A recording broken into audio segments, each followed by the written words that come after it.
Well, welcome to the summer sessions here upstairs at JRB's. My name is Keith Walsh. I'll be your host for the evening. And we'd like to welcome Jerry Fish to Newbridge. How are you, Jerry? Very good. Thank you very much, Keith. How's things? I'm good. Very good.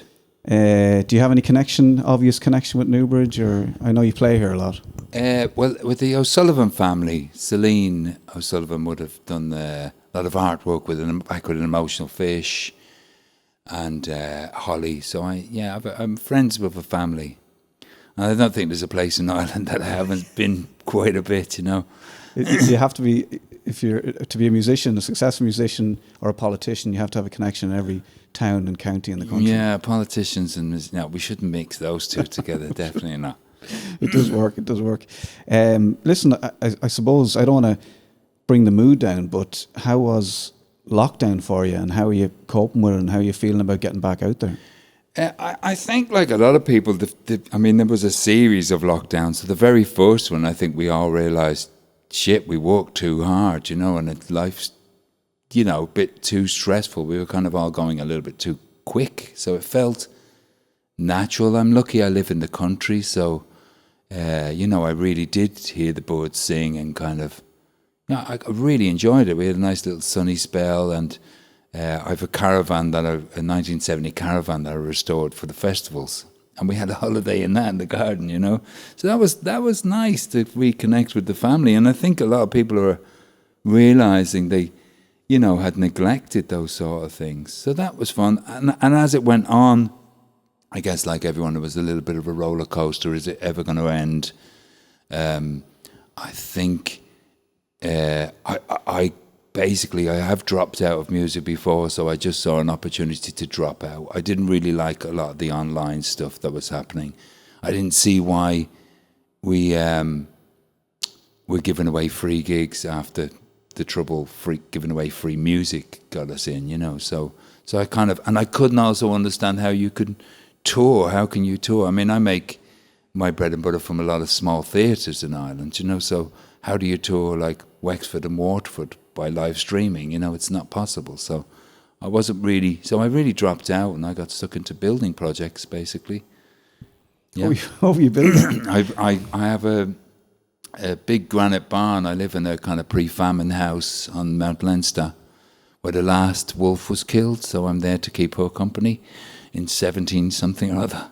You can still hear her howling in the wind. And I turned this barn into a small theatre. I just put 7 ton of concrete into it, painted the house. So I've got building skills, so I just enjoyed keeping my mind occupied, That was really it. So I was thinking of Oscar Wilde while I was breaking concrete. Right, yeah. What's the plan? What's the plan with the theatre at the house then? I don't really have a plan. I just, I kind of wanted to have a space. I'm interested in film, always have been, so I wanted a space where I can rehearse, work with the band. I've always wanted to do something with this big old barn anyway. So we'll see, the future will tell, Just putting on shows for the family.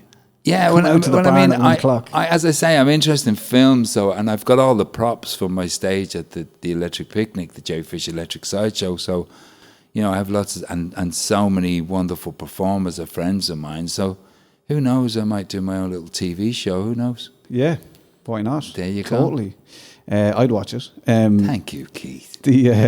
I told a few people I was going to be chatting to you, and that was the thing that people kept saying was the stage at Electric Picnic, the Electric Sideshow, it's legendary.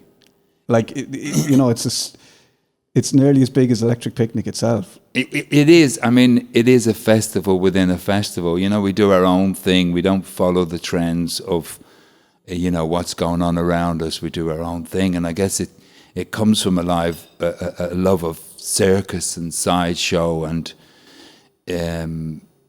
I think just that kind of, it's 24/7, there's always something happening. You can go in any time, because in between bands we have circus acts, sideshow acts, and drag queen shows, and anything I can think of that will be outside the box. And I also managed to book bands that they haven't thought of as well. I was delighted when I got Ash And they told me, Ash, you're too big for your stage, Jerry. And I was like, well, get me a bigger fucking stage then, you know.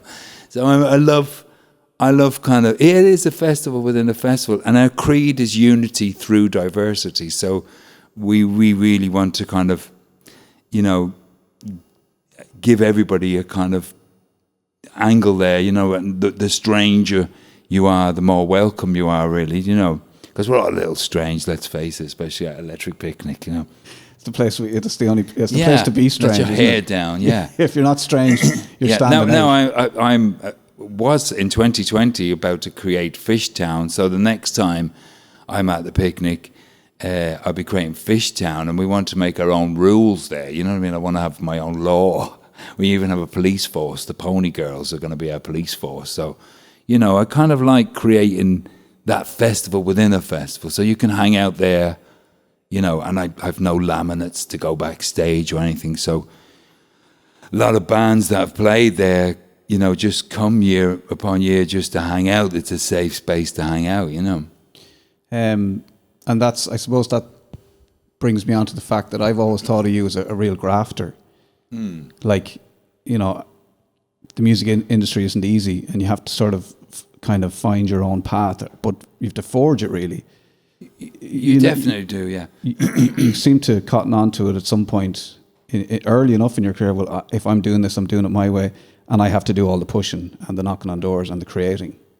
Well, I think you know, I mean, every musician and every artist, nobody gets into it for financial gain, you know. But saying that, when I joined a band, or started being in a band, like Keith Moon was driving Rolls Royces into swimming pools, you know, it was a very different scene. So I guess there was that dream of being huge as a child, you know. But then the music takes over, and you just get involved in that. And it is all about hard work, you know. There is no other way of doing anything. And I guess maybe I'm from a working class background. It's funny at Electric Picnic, you know, if I step outside the tent, it's selfie central, you know, everyone's coming up for a selfie. But if I step outside the tent and I've got like I'm cleaning tables or anything, like people just walk straight by. So like, I think we're used to ignoring people who do menial labor, you know. So I'm interested in how people behave, and I just keep moving, keep moving, keep creating, and I guess make your own opportunities, you know. And are you always Jerry Fish? Is there like a home Jerry and a showman? Because I've been talking to you this evening, I don't see a difference really. I mean, there is. Yeah, I mean, to be honest, with an Emotional Fish, I was Jer Whelan, and that, you know, the fame thing doesn't sit that comfortable with me, you know. So I think it's a very good idea to have an alter ego, you know, because you can go, oh, just, you know, don't talk about him tonight, you know. And yeah, no, I guess I'm quite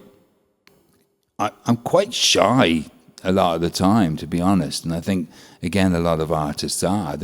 There's a kind of an extreme of being kind of introvert and then having an extrovert side. And maybe there's a little insecurity in you that makes you want to kind of, you know, feel that everybody loves you, you know, to have that kind of a round of applause. So, and I have fun with an alter ego. So yes, there is.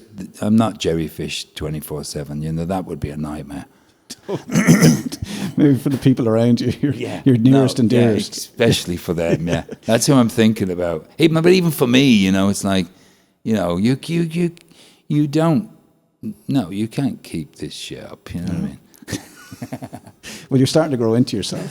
I am, actually. From the show, with the theatre show, has really changed my life, you know, because I always played with rock bands. You know, half the time I couldn't hear myself sing, you know. You know, you're fighting over a drum kit, and then the guitarist is trying to get louder, and everyone's trying to get louder, and the singer's always having to push that. So I think for maybe over 10 years I've been performing a theatre show with a pianist, you know. And that's, when I started doing that, I thought I'd be on a bottle of brandy a night and singing like jazz standards by the end of a month, you know. I was very nervous about it. But I really learned my craft, I think, through doing that, through that kind of, I realized my energy is that of someone in a punk band anyway, so that carries with everything else, you know. So it's been really interesting for me, and as I say, that's really where I learnt my craft, to be honest. And I can hear myself sing, and I love to sing. So tonight here it's just you and the piano? Just me and the wonderful Max Greenwood on piano. Max on piano, brilliant. Max, really looking forward to it. I saw you, I don't know how many years ago, in the National Stadium. Yeah, right. One of the best. That would have been 30 years ago. 30 years ago, probably, yeah. That was a great show, yeah, and that was great. That was. I think you sang "Celebrate" about 12 times. That night. We may have, yeah. I can't remember. Happy to Maybe it listen to felt like that, yeah. Yeah, we probably didn't have much of a set then. It was our first album, yeah. No, you had the album was out, and it was just encore. Do you know and we kept asking for it, so it wasn't. The memory of I have of that is like the people had kind of made their own Emotional Fish T-shirts, and we had ticket outs outside, and you know, and I'm from Dublin City, so I'd know a lot of them. You know what I mean? And it was really. Yeah, that was a real honour. That seemed to me a real honour that people were kind of bootlegging us, you know.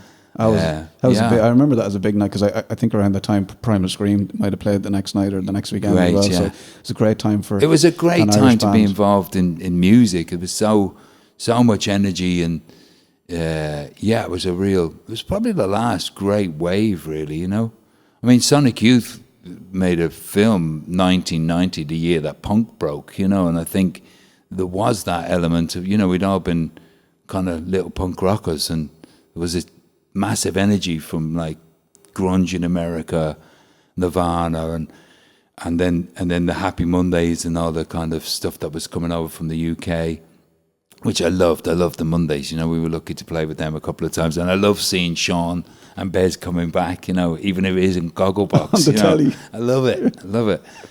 So you know, it was great time to. And then we also had, I had the pleasure of playing with the Ramones and the Cramps and Blondie, you know what I mean? So there were also, your idols were still knocking about. So I was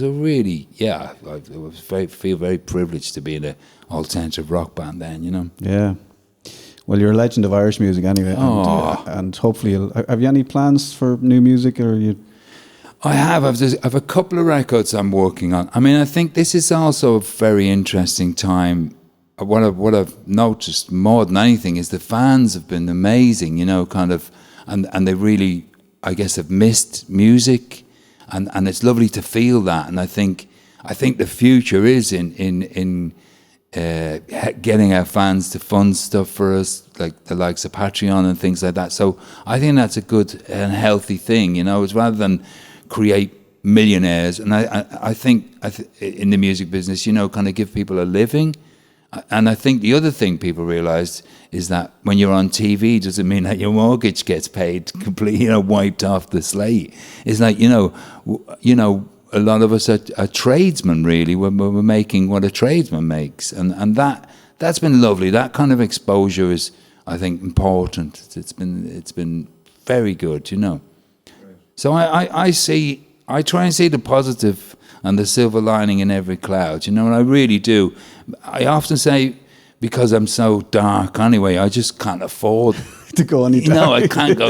It will drag me under, you know. Yeah. I'm just about floating, so I have to keep filling it with air, you know. Well, I think you've just got the imagination. You keep imagining, and that's great. It's great to see. Thank you. It is art. It is art. Yeah, well, I love art. You know, actually, the Sparks documentary is my new inspiration. Yeah. That's been amazing to see how those guys have just kept going, and you know, whether you like the next album or not, we're doing it. You know, yeah. Wonderful, brilliant. Listen, that was only supposed to be about 5 minutes, so okay. I'll let you. Was that not 5 minutes? Listen to music.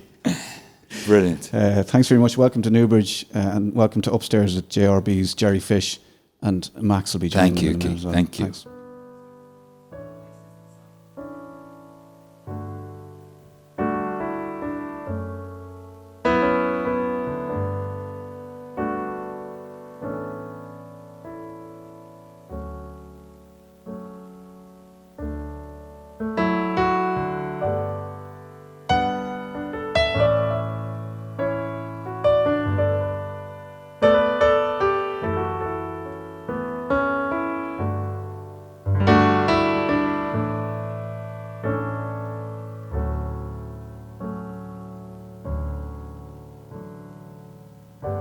Well, I wish I had enough pockets to put all the good things you said. Well, I wish I had you to talk to when I'm alone in my head.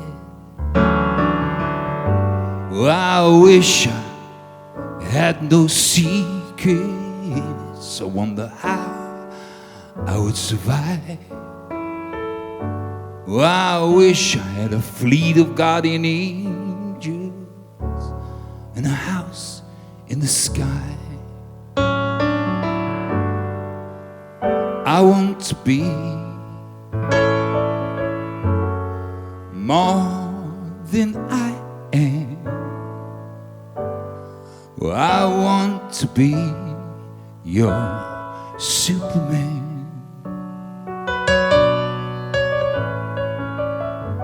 Well, I wish I flew a big blue aeroplane and I would fly to the moon.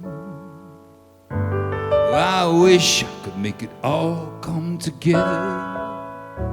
Didn't make it sound so confused. Well, I wish I could control my anger and fight a real enemy. Well, I wish I could empty my pockets while I'm caged to be free. I want to be more than I am. I want to be your Superman.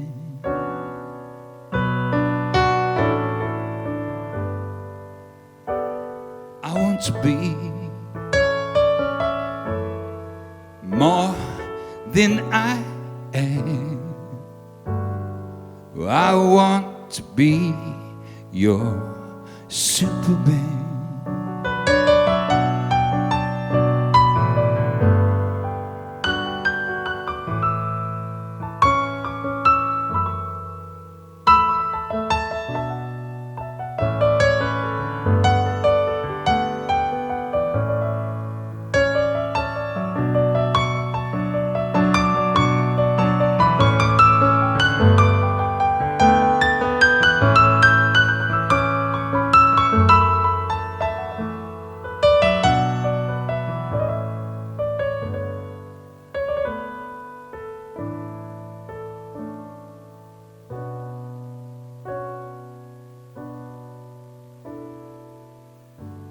I wish I had enough pockets to put all the good things you said.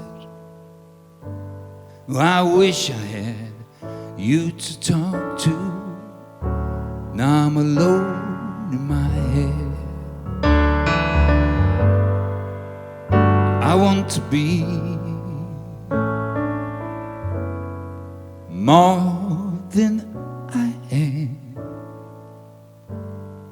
Well, I want to be your Superman.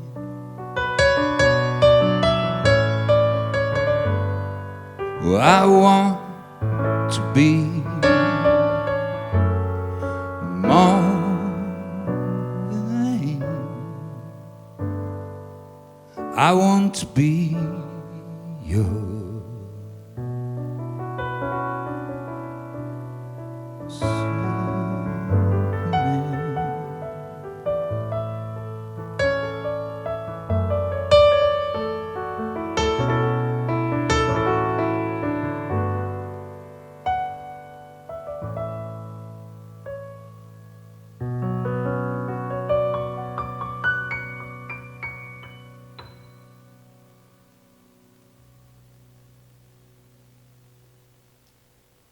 Thank you very much.